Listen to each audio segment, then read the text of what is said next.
So I play a character named Grinch, which is not his actual real name on the birth certificate. I went to a high school with a guy named Grinch, and I think that might have been actually his real name. But this is a code name, because he's a Delta Force guy, so it means he's, you know, the best of the best. He's part of a group of badasses that are going all over the world and kicking ass and taking names, and he's got a kind of a great attitude, kind of a cool sarcasm to him, and all in all, pretty fun for me to play. Well, the VO work, and as opposed to the acting on a television show or movie set or something, it's still more or less the same. You know, you're working with a director, you're working with a group of people, trying to help tell the story. The difference is it's very meticulous. You're going kind of line by line. Literally almost before every line, you're being given the circumstances, a lot because you're not in that world itself. You're needing to be told where you are, the level of intensity, the volume, the noises around you, because none of that's there for you to work off of. Then once you're given that, it kind of comes back to the same deal, you know.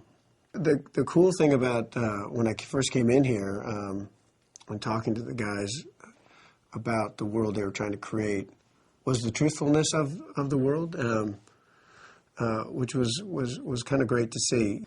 So it was very refreshing to kind of see how much attention was being paid to try to get that real military sound, real just straightforward, and just trusting it. And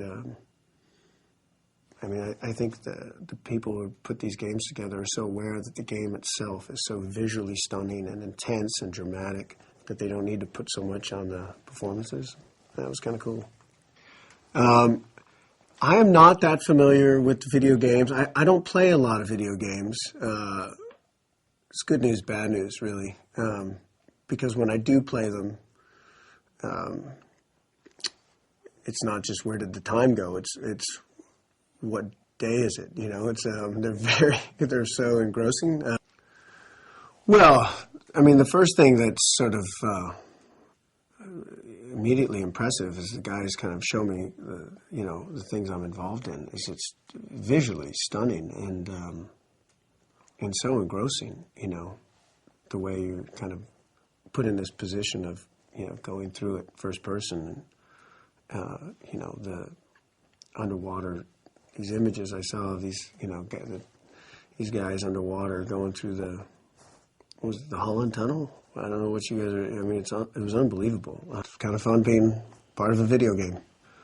And I think it says a lot about the video games that they're reaching out to the level of talent that you see, and certainly in this game. I mean, Idris and Fichtner. I mean, those guys are amazing. They're unbelievable talents. I assume, like me, they're interested and they're intrigued, and it provides a challenge. It provides a way to reach an audience and a group of people that. And I think, in the end of the day, it's just kind of fun, you know. Not a good day to be Delta. Not a good day to be Delta. Hook up! What the hell? What the hell?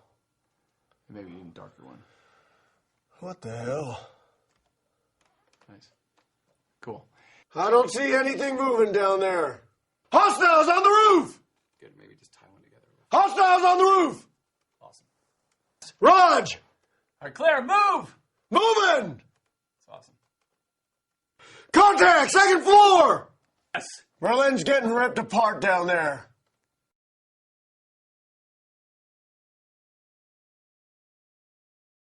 I'm William Fichtner. I play Master Sergeant Sandman in the new game Call of Duty Modern Warfare 3. With the video game, with this game, Call of Duty Modern Warfare 3, each time we come into the studio, I see clips of the scenes that we're going to work on and different places where the game is taking you that day.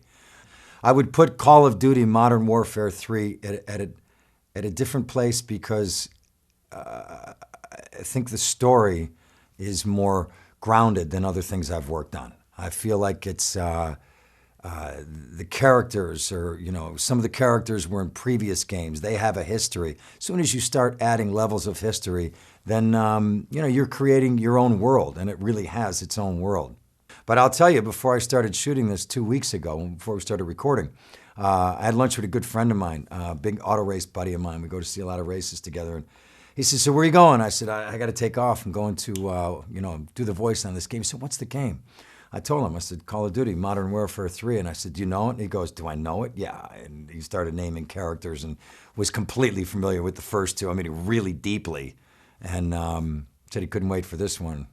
As soon as you see a clip of Call of Duty Modern Warfare 3, as soon as you see a clip of it, you see the intensity of what is happening. It's not just what's happening between men. You might be on a helicopter. You might be flying into a zone where all hell is breaking loose. And there are other people that are counting on you, and they're calling back to you. And there's so much happening that, there's a level of concentration to make sure that what you're saying is gonna be heard.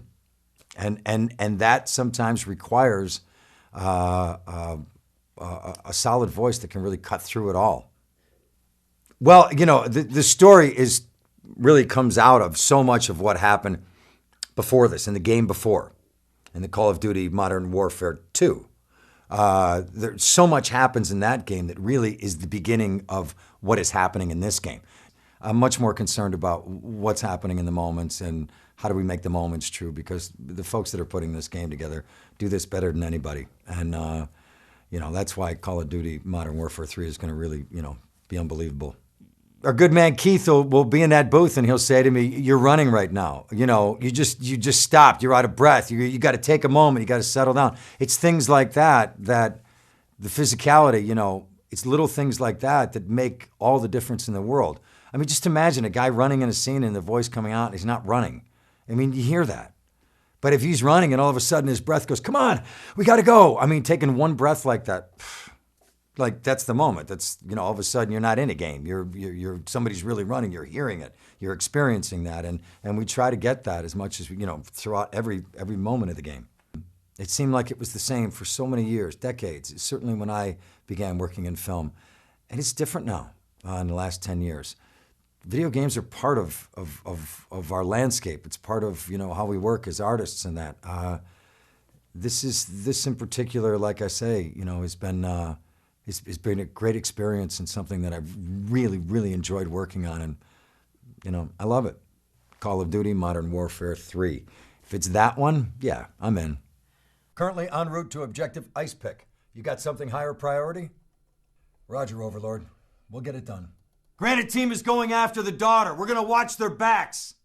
Bird is down. Bird is down. Just get us as close to the roof as you can. Go, go. Head for the roof.